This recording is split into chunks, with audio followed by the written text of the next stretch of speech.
All right, everyone, welcome to our final session today, February 8th, for our University Transfer Fair. From 3 o'clock to 4 o'clock, we are welcoming Beth Owenby from Western Carolina University.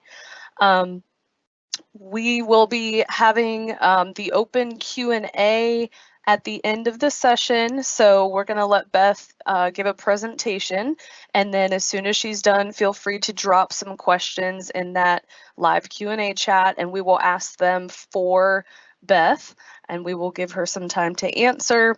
And also, don't leave too early. We will be sending out a student survey just to get your feedback to see how much you liked this event and what we can do differently next time. So please, please, please fill that out. If you do, you will be entered to win a $50 Visa gift card. So try to stick around for the full event, ask as many questions as you'd like, and I will let Beth take the floor.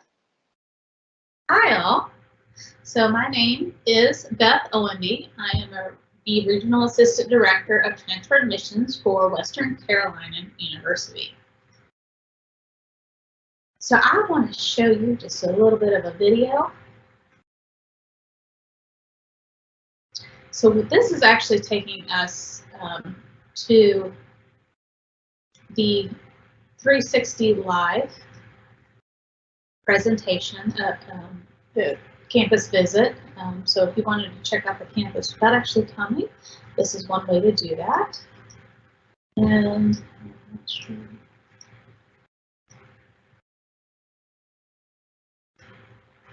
Sorry, the little video thing is getting starting the there. Can y'all see this video?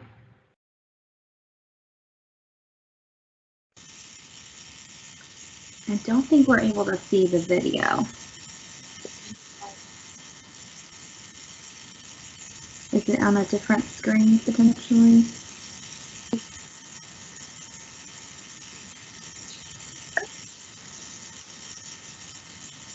Right now, it looks like we see a screen that says "Let's go," and it's got the Catamount statue, but I'm not seeing any video. But take your time.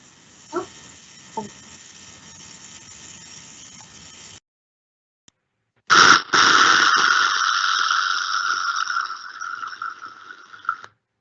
Okay, how about now? Can you see a very happy? We can. All right, now we're gonna try this little video. Hope you can hear it. On behalf of the faculty, staff, and students, I want to welcome you to Cullowhee, North Carolina. The foundation for my personal career has always been student success, and I am proud to say that is also the foundation of Western Carolina University. Student success in the classroom, on the field, or court of play, in the community, as well as in all aspects of life, is what makes Western Carolina University such a special place. Before you tour our beautiful campus with our entourage tour guides, allow some of my esteemed colleagues the opportunity to highlight how Western Carolina University is not only making an impact on the lives of our students, but also our community and region. And as always, go Cats! Starting in the fall of 2018, WCU became a North Carolina Promise campus. NC Promise reduces the cost of tuition for both in-state and out-of-state students, supporting our state's vision of access to a quality university education.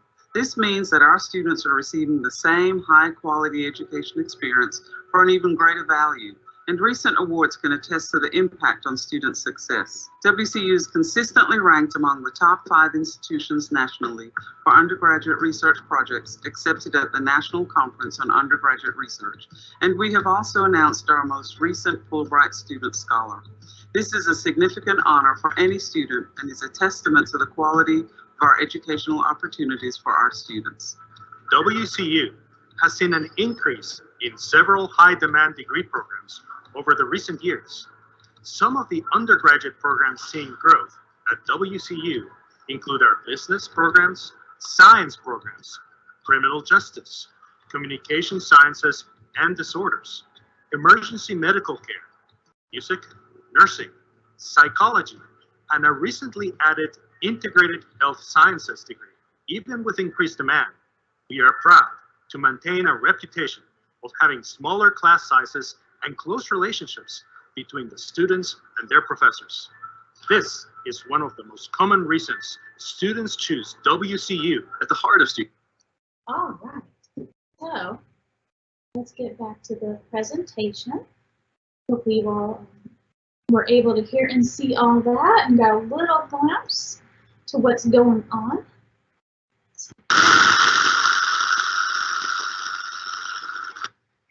So we went, so let's go on. So I'm going to cover a few things here to talk about Western. Hopefully you get a nice big overview of everything that we got going on.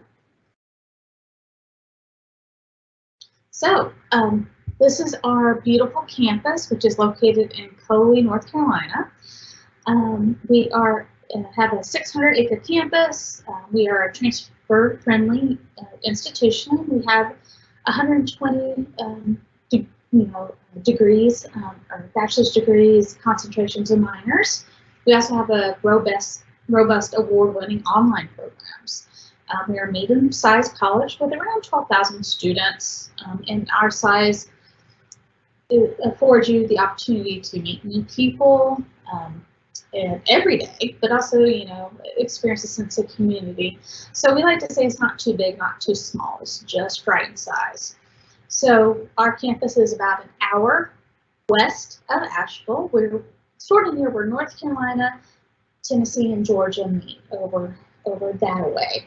And in Coley is a Cherokee word. We have close ties to the Cherokee tribe, and we're very proud of that.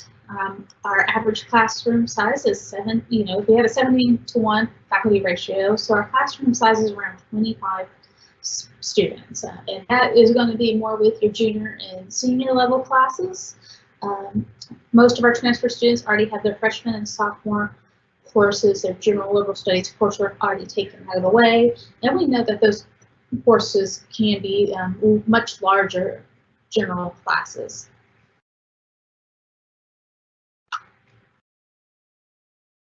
So, academics. All right, well, as mentioned before, we do have, over 120 degrees, majors, and minors. We also have master's and doctorate programs as well, if you choose to go on. We do have, very popular programs. We're constantly looking for what the U.S. is needing as far as career fields, what's developing, what's going to be needed. So we can look and see and, help start to provide what's needed. That's one way our anesthesia program changes, because we saw what was going to be coming up in 10 years for our master's students in the anesthesia field, that they were going to need to have their doctorates and not just their master's. So the program adapted and changed for that reason. We also have the UNC system's largest and longest running residential honors college. We have more than 1,300 students involved with that. We're very, very proud. And we also are a research college. We're top 10 every year. And that's been going on for at least the last decade, if not longer. And that's for the number of research projects accepted by the National Conference on Undergraduate Research. So, distance learning. So we do have some programs here, as you can see, that are completely online.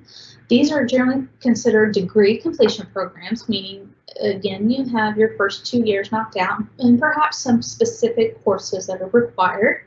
So these are all online, except for engineering technology, which is a hybrid program. And you can go to distance.wcu.edu, click on information about future students, the programs, click on the program and go straight to reading more and more about that. As I was mentioned in the video, we do participate in NC Promise, and that means a reduced tuition for all our undergraduate students in state as well as out of state. Because our distance students do not have on campus, are not living on campus, they are not participating in meal plan, their tuition is broken down into tuition and fees in charged per credit hour. And that is with our students, because most of our online students are not full-time. They're going half to 3/4 times, so it's charged by that. Some programs may have additional fees, so that's just to give you an idea of what it is. So speaking more about NC Promise, so this is a great opportunity. We are one of 3 universities in North Carolina, in the North Carolina system, currently participating in this. And what it means is it provides a reduced tuition. We were already considered very affordable. However, this allowed us to become even more affordable. As you can see on this chart, for in-state students, the fall semester is $500 and the spring semester is $500 for those in-state students. We then have fees on top of that, and that's a wide variety. And of course, if you are a junior or senior, you are not required to live on campus, but our freshmen and sophomores are. Meal plans, if you are going to be on campus, we have a variety of plans on those, and they're highly recommended. So you can eat right there, right on campus, and not have to get in your car and drive out to Silver or elsewhere. And of course, if you're staying somewhere in one of the resident halls, and those vary by cost as well. But you can see it's also out of state, very reduced, and it really is a wonderful project that we're very happy. Very happy. And you can read more about this and other tuition, the fee breakdowns, etc. at the tuition.wcu.edu website. All right.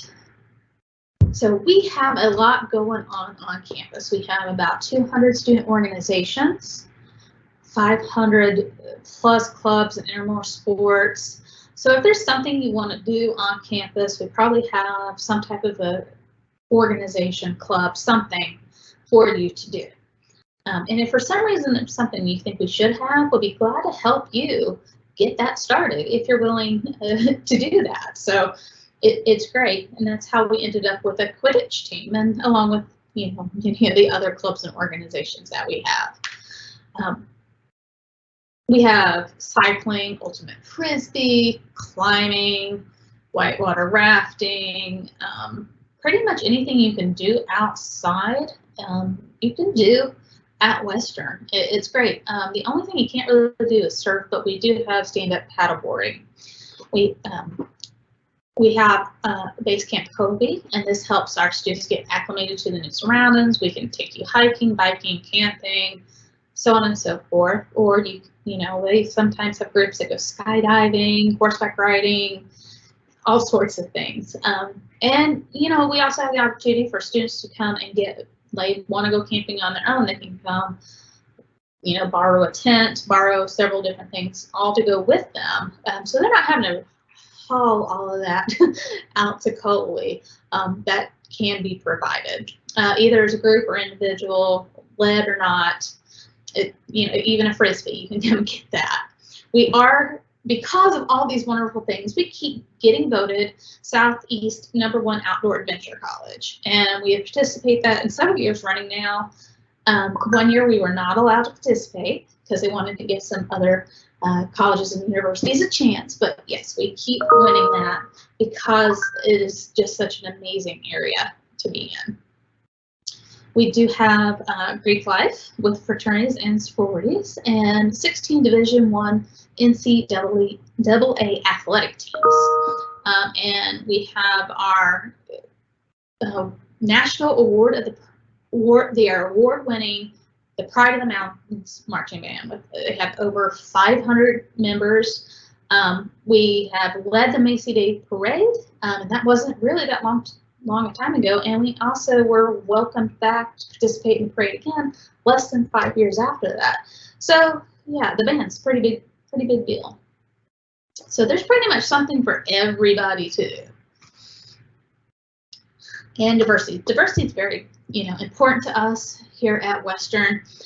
We are continuing to, have a holistic student learning experience. We believe in providing a campus environment where students from different backgrounds and culture groups feel appreciated, respected, and valued. So we do have several different organizations. We have a Latinx Appreciation Student Organization. We have the Black Student Union. Again, we're involved with Cherokee tribe, etc. So we welcome students to come in and participate in one or more of these great organizations. So you're going, okay, I do want to come to Western. I'm not sure about, where I'm going to live. Well, like I said, freshmen and sophomores have to live on campus. We have multiple resident halls, some beautiful ones being built right now, some new ones. We're very proud of that. So if you come out to campus, you can see some construction.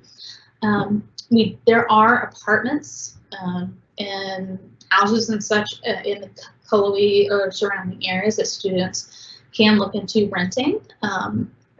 So that's an option also. If a transfer student does decide to live on campus, we have a transfer specific hall with a transfer specific floor.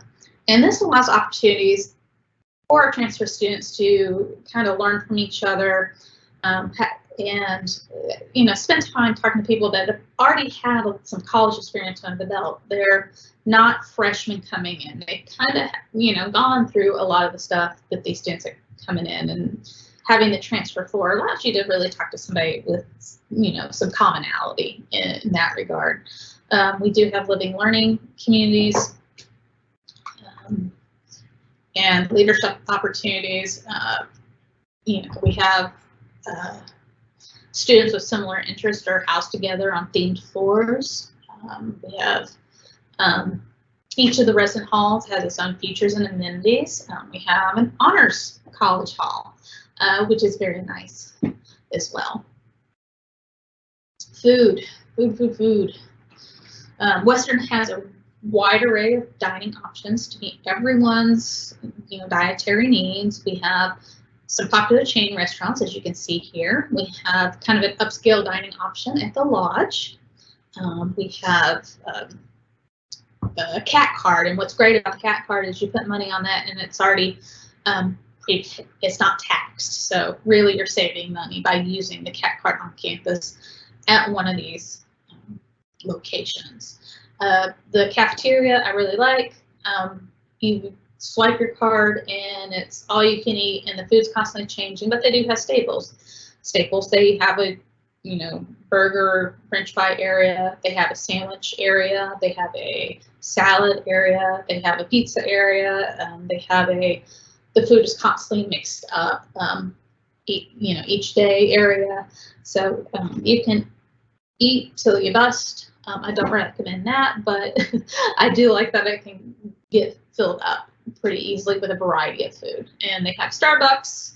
Actually, I believe there are 2 of those on campus, and that's my favorite.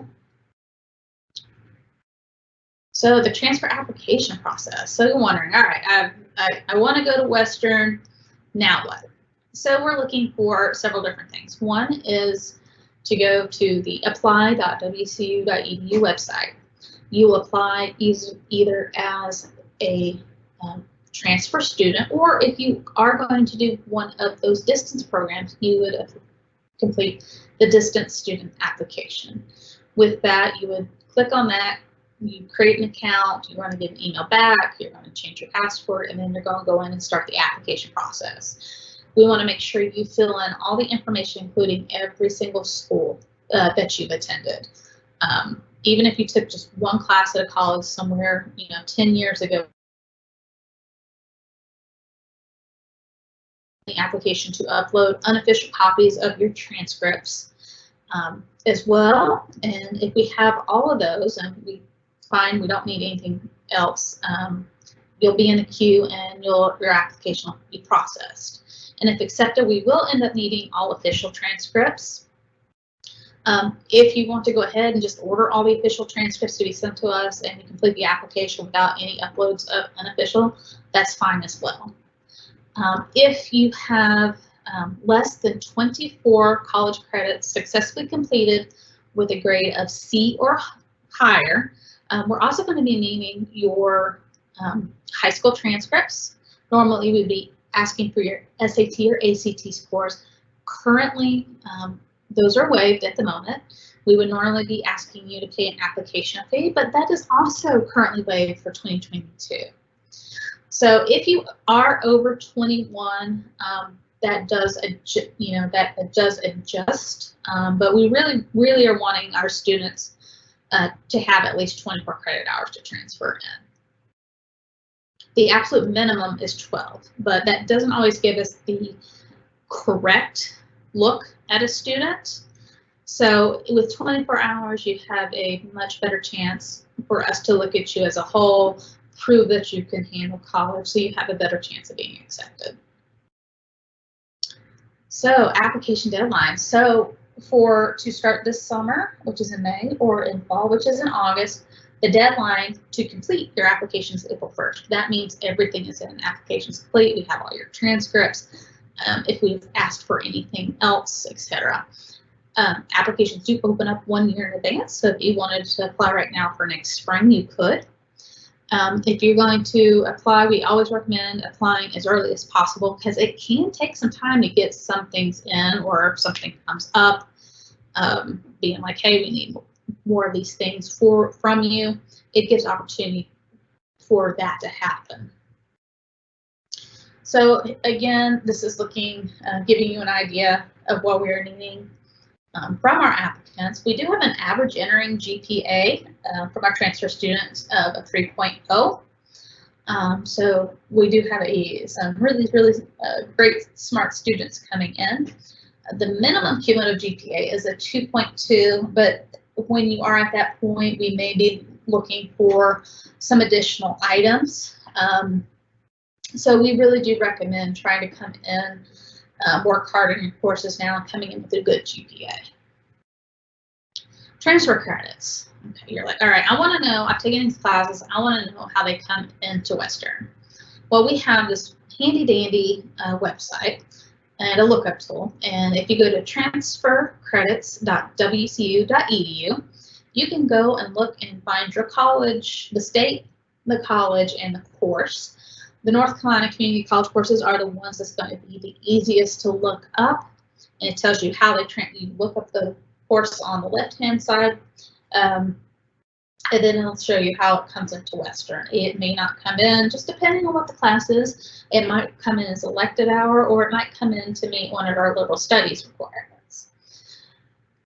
If you end up with an Associate of Arts or an Associate of Science from a North Carolina Community College, or possibly some other colleges, that's going to waive the liberal studies portion of requirements for Western.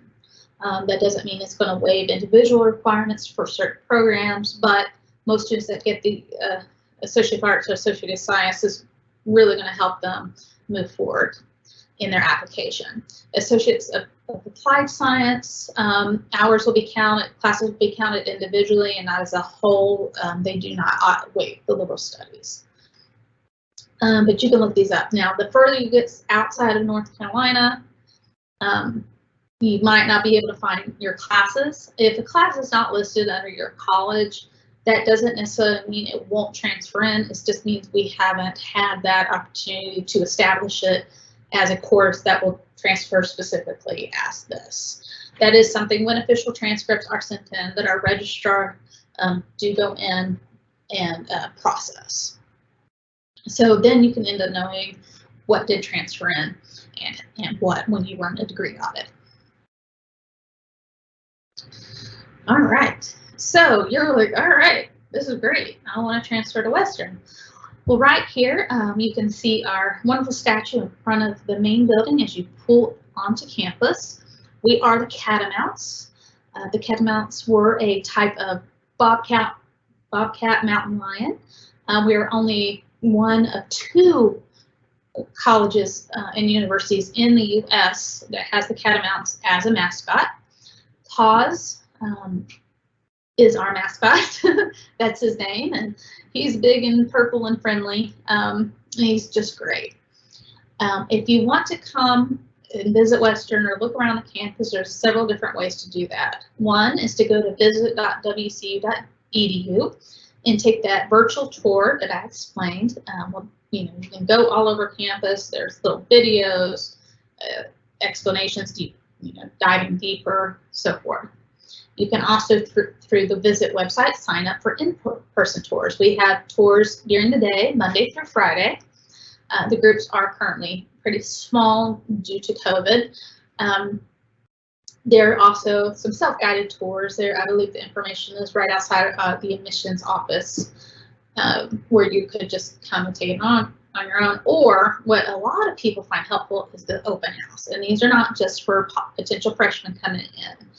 Sophomores, juniors, seniors, anybody that's looking to transfer into Western, they're looking to attend on the main campus, or if you just want to check it out, even though you plan on doing an online program, it's great. You can meet with different departments, ask questions, financial aid, hold some sessions. It's just a really great day to get to know the campus and what it's all about. And you can sign up for those open houses through the Visit website. You just got to scroll down to the open house, click on that, or go to openhouse.wcu.edu. We do have an open house this month on Saturday the 26th. So if you are interested in doing that, or potentially one at the end of next month, you can go ahead and sign up, get your name on there. They're going to ask you your t-shirt size, all those fun things. If you want to get in touch with us, admissions.wcu.edu is the main admissions website. You can call us or send us an email. We're on the road a lot, so sometimes the email is generally the quickest way to reach us, and that is admiss@wcu.edu. Don't send it to admissions@wcu.edu, because that will go to everybody that's involved with admissions, and it gets a little confusing. So admiss@wcu.edu. And yeah, so that's Western for you in a little brief show. And turn it back over. Yeah, thank you so much, Beth. That was a lot of great information. I know us advisors in the meeting have been taking some notes. At this time, we will open up the Q&A box for any student questions. We also have some questions that we made to ask for clarification. In fact, one really quick, I know you put the dates up there for summer and fall application deadlines. Do you know typically the spring application deadline? Oh, well, let's see here. Deadlines.wcu.edu. Okay. You can look up all sorts of deadlines in regards to applying to Western. If you scroll down, the first lot, those are the applications listed, but if you scroll down, you see dates and deadlines for first years, and then you go to the next drop down, and that's transfer students. So November 1st is a transfer student deadline, and again, these are all deadlines are completion deadlines. Okay. But students can start applying in August for the following August. Okay. Thank you so much, Beth. So if you don't mind, I actually have some questions, some predetermined questions for students that, they normally ask this once presentation's end. So maybe this might spark a little interest for the students that are watching right now. But the first question I have for you is, what is a competitive GPA to have for admissions, and what is the minimum GPA requirement? I know you answered this, but just in case someone weren't paying attention.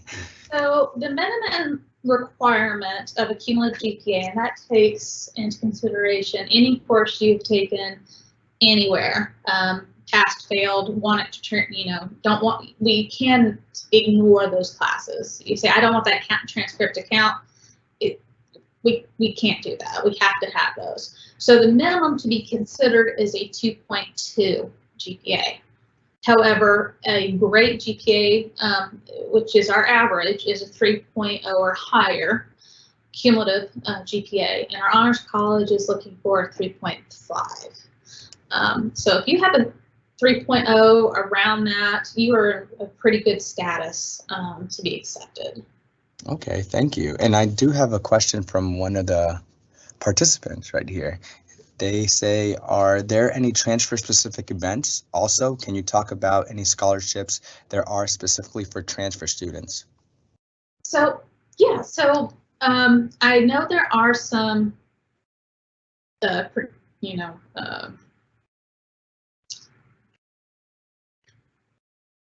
scholarships. So western.wcu.edu. Can y'all see my screen with the website? Yes. Yes. Okay, I like to double check. So wcu.edu, this is going to be the main landing page. And if you scroll down, you're going to see you can explore the programs, admissions, some stuff that's happened recently, all sorts of stuff. This handy dandy search box, if you type something in here, you're going to be able to pull it up, or you can type in scholarships.wcu.edu. As long as it's spelled correctly. I run into not spelling things correctly, and then I can't find what I'm looking for. Then I have to go Google the spelling and come back. So, scholarships. So, this is the main scholarship page. It's tied and is under, is with, closely related to financial aid, which is closely tied to student accounts. So, if you want to look up any of our scholarships, you can. They do have their deadlines. Now, I'm not sure if financial aid has anything for those that are applying after the deadline for this upcoming fall. But if you want to get in touch with them, their contact information is going to be found over here. If you click on WCU scholarships, you can browse the list. Now, this is just going to give you an idea of what they're like. You can watch this great video. I do recommend watching the How to Apply for Scholarships video. But students, this is what the form look like. You can apply for that. You can start applying for scholarships after you apply to the university. It doesn't show anything currently because that is currently closed. I don't know here. The scholarship library. This is going to be able to list everything that Western offers. Now, if you're looking for outside financial aid, of course you want to do your FAFSA. If you're looking at other websites, CFNC is a really good one. For outside scholarships, we recommend starting at home. Do you have a job? Do your parents have a job? Do you go to church or volunteer somewhere? See if there's any scholarships like that. If you do a general web search for scholarships, just use caution. There's some nasty people out there. Don't ever pay for a scholarship application. Just don't do it. But if we're looking for transfer, so the keywords, it's going to pull up a few different ones that we have. We also have merit-based, of course, if they're, have really great grades, there's some work opportunity there as well. All right, thank you. And let's see, are there any new questions? Nope. So the next question I have is, do you recommend completing the associate's degree before transferring, or the minimum admission requirements, which is 24 to 30 credits? So all of our programs are going to want you to have an Associate of Arts or an Associate of Science. However, I know engineering is one of the departments that want to talk to you before you necessarily finish your associate's degree, because things are a little funky and there's some advantages to transferring sooner. So in cases like that, we recommend always going to the website for the program that you're interested in, and then contacting, if it's an on-campus program, go to the advising center, talking to them. We also have these great CAA pathways, which are set up more for the community colleges. And you find your degree. You want to, major in computer science. this shows you the classes to take at the community college for your first 2 years, and then what you would be taking at Western. But I still recommend contacting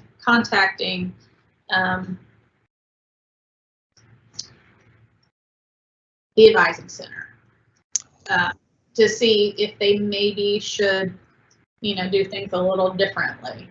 Now, if you're looking at one of the distance programs, one of those few, I would recommend talking to the distance office first. And this is going to be really crazy, but if you're an education student, we have what's called Suite 201, and they are the ones that actually advise for any of the educational programs. So if you're looking to teach, that's who you would need to talk to. And I wish there was a one-size-fit-all advising area, but this is what we have. If it's main campus, other than education, the main advising center. Distance students talk to the distance office, and education students contact Suite 201. All right, great. I hope that answered. Thank you. What was that? I hope that answered that question.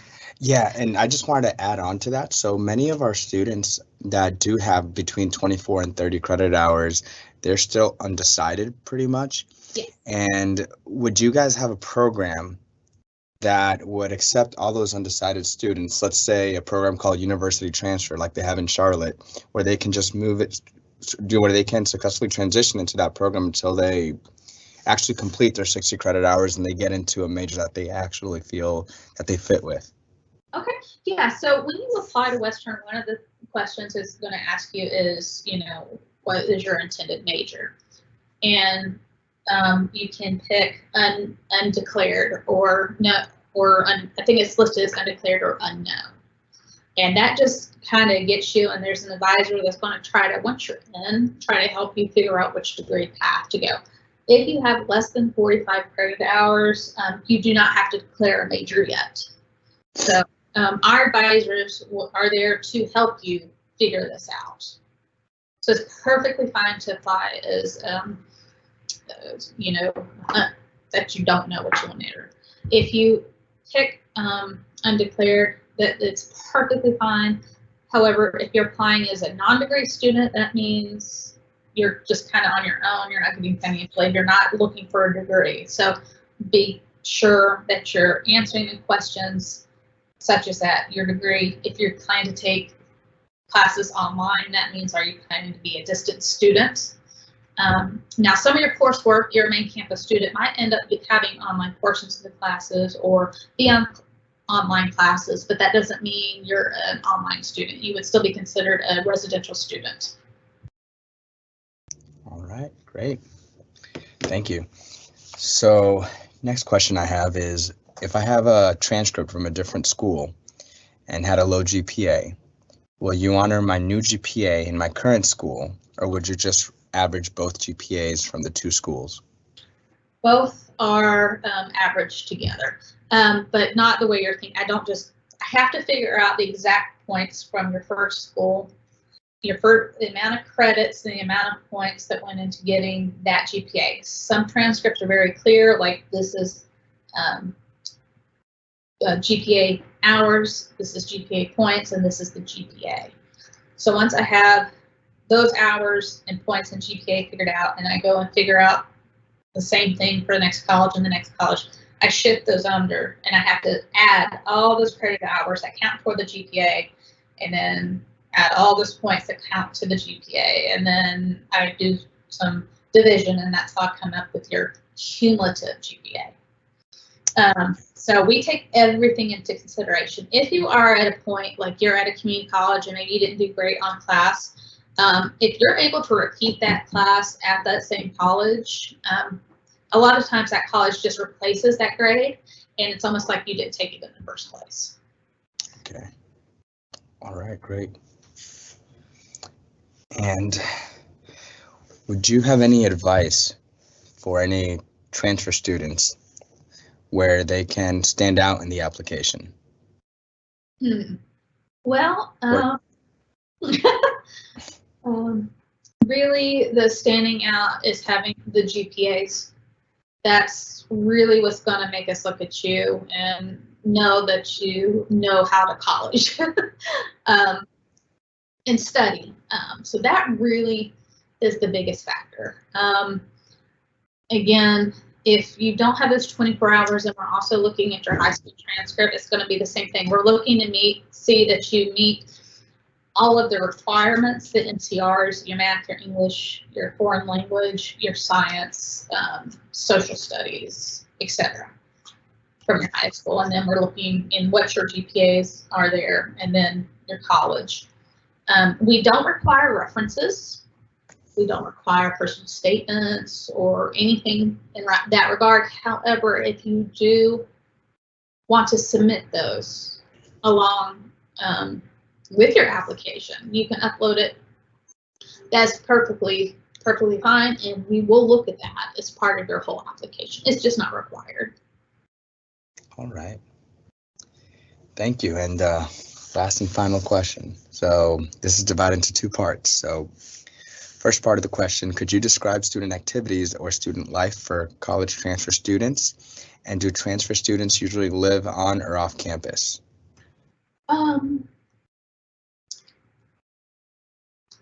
So, as I mentioned, there's a ton to do on campus. There's constant events going on. They've had some pretty big names come out for concerts.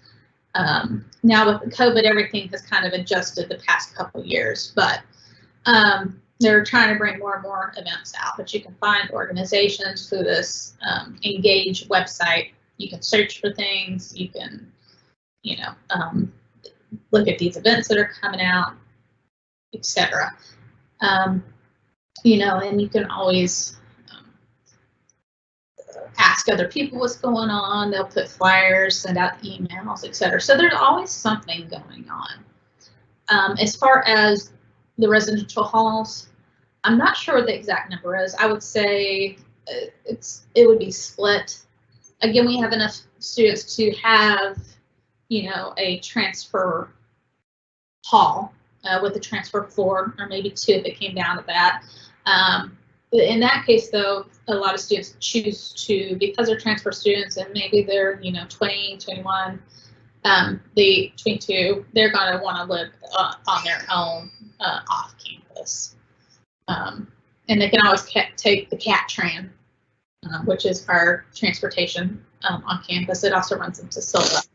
And Silva is the next town over, where Colowee, basically the college, is the town. So if you want to go to, Walmart or something like that, you'll have to, drive or hop on the CAT-TRAN to get over into Silva. Right. Did that answer all of that? Yeah, definitely. Thank you for answering all the questions that we had today. Now, Yes, thank you, Beth. We are slowly approaching our just a little over 10-minute mark. I am going to put the link in the Q&A for students to fill out the survey. We do love to get your feedback just to find out what you enjoyed about the event or what we can improve on. So that is coming your way right now.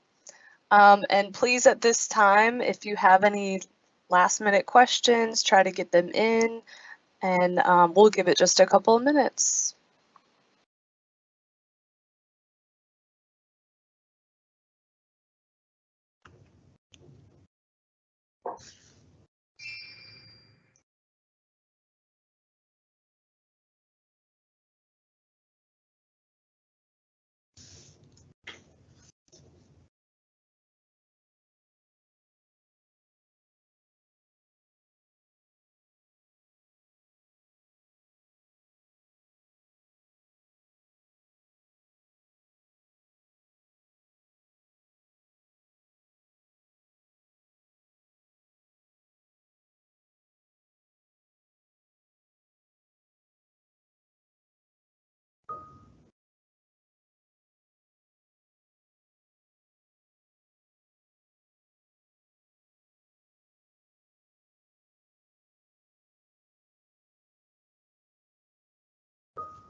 Beth, we want to thank you again for your time.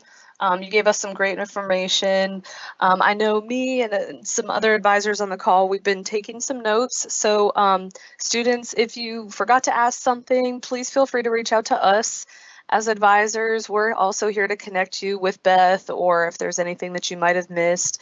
And just to add, in about a week, if you visit our advising YouTube channel, which can be found in most of your advisors' signature links, as well as our advising website, we will be uploading these presentations. So if you do want to go back and rewatch, you certainly can, and feel free to share with any friends or family if you feel like they could benefit from this as well.